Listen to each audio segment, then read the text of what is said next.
Well, welcome to another episode. We're working on the Casita today. We're replacing some marker lights on the front of the trailer, which I'm sure it can't be unusual that mine are broken. They're on the front of the trailer, they take rocks, they take all sorts of damage. So anyway, that's what we're up to, and hopefully I'm going to be able to show a hack, or what I hope to be a hack, a little cheat, if you will, for mounting these and not using pop rivets. So follow along. Alright, so what are we dealing with today? We are dealing with this guy, which happens to be a running light on our 1999 Casita. We purchased this replacement directly from Casita.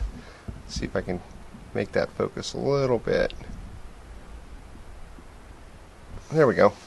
So anyway, sorry for the poor lighting. It's overcast and bad out here. And per Casita's kind of penchant for stuff, they have put some pop rivets in here, so we're going to attempt to drill this out. This probably isn't going to work on the first attempt, but we'll probably, whoops, wrong way. Yeah, that's kind of what I feared. We'll see if I can't get a little bit of a grip on that guy. I brought several tools of destruction out here. Oh, well, that was simple enough. So what we're trying to do is drill the center of this out.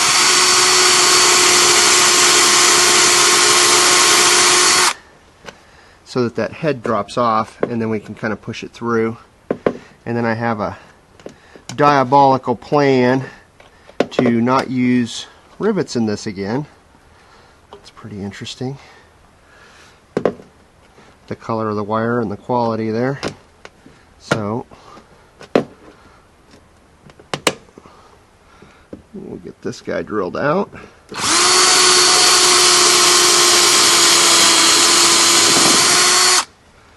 Okay, well, let's see if we can get that, if we can work with that. I don't know if you guys can see, but the head's pretty much off of it, and it should push back into infinity there. I don't have anything to push it back with.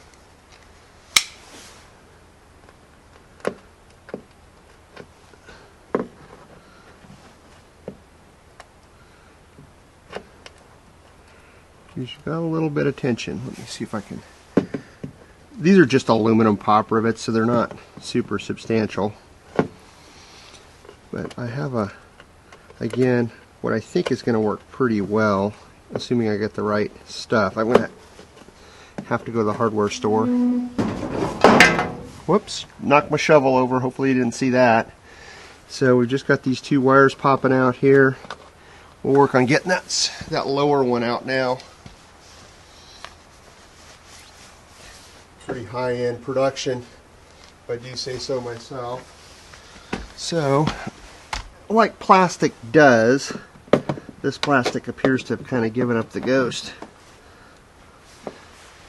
And this sort of running light, I'm sure, gets broken on a pretty regular basis. Okay, that one's spinning. So I gotta find a way to pinch that off there.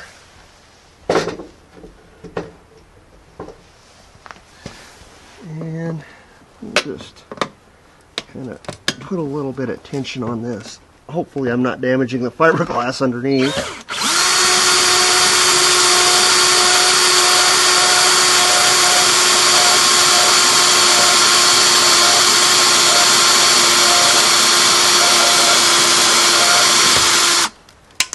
Okay, so I'm hoping we've got that. We've got the head of the rivet, if you can see that. Head of the rivet is off, so this plastic assembly should just pop off, which it did. We'll see if we can't poke this one back through there. Anyway, we're going to get some mollies, some plastic mollies for like drywall, and replace this whole arrangement with screws. And I can't, oh, that's a white wire, and that's a green wire. So something's changed in the intervening years since this trailer was built, because my replacement has a black and a white. So I guess we're going to go black to white. Anyway, what do I do with my cutters here?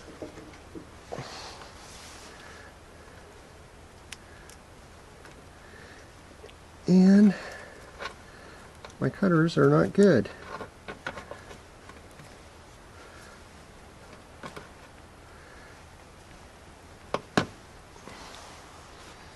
Alright, the junk's out of the way. Now we will get this brand new unit to go in there, and it does look like the holes line up, so that's a plus. And we'll get this guy put back on here, kind of fished back inside there. We'll connect these up. Again, this is just a guess, but I'm going to go white to white, green to black, and we'll go from there. These guys are pretty tightly put in here, so I'm not sure what we're going to do with the excess, but I'll bring you back here in a second when I do a little bit more figuring out. This is the figuring out process. We're even in focus. It is a day later, and I was messing around with some other little anchors. Let me stick this up there. Anyway, I got confined space here. So you can see the wires hanging out. You can see what's left of that pop rivet, which I can't seem to get driven out of there. And then you can see this other anchor. I think I've got an example of that right here. I just took and put one of these in the side of the trailer. I'm not happy with the fit, and it turns out there's a backing behind this panel that's kind of restricting. So you will be able to experience real time. You can see I'm all wet. But I bought a variety of these little guys. These little plastic doohickers that are kind of an automotive type scenario. I guess I got to get that driven out, but I got two different sizes, and they're much shallower. Looks like that one will probably fit in there. These, oh, that's a ticket right there. Okay, so we have this simple little running light here, which if I take this, we'll see if that doesn't appear to fit. But fortunately, I have, again, the ability to make little holes into big holes. A new soldering iron that I'm testing out, which it turns out it works fabulously well. I'm heating up the copper, and my crude way of soldering is to heat the copper wire up sufficiently to draw this flux core wire into that. And you can see kind of in my shaky hands here how I am sucking the solder into the wire. What you can't see that's out of frame toward the bottom of the screen is the heat shrink on the wire itself. Oh, great. I just recorded me. Sorry, no volume on that. That's awesome. So, you just watched me solder wordlessly a bunch of stuff that I forgot to put the sound to. But here you get to hear my propane torch, hopefully, lighting up. And we're just going to put a little heat to that tubing.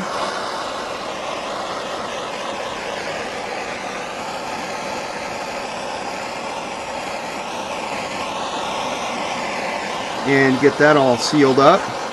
All right, and I'm back. Let's see if we can fish these wires back in there.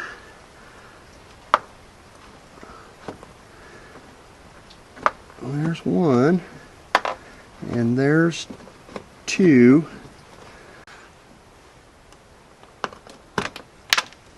Okay, that went right in there. All right, so that's the bigger one. So should I be using the bigger ones? I don't know. Will this one pull out?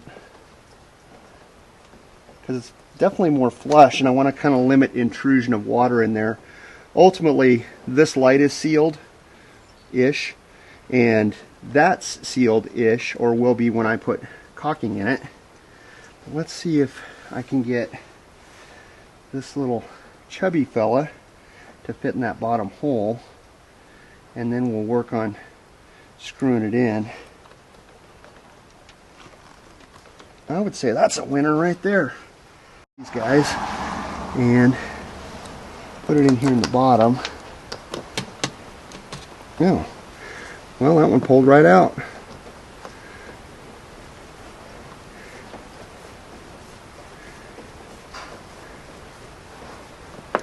So that bottom one went right in. Let's see if we can get this top one to seat in there. Whew, who'd have thought getting a modern LED light fixture attached to this stupid trailer would be this difficult.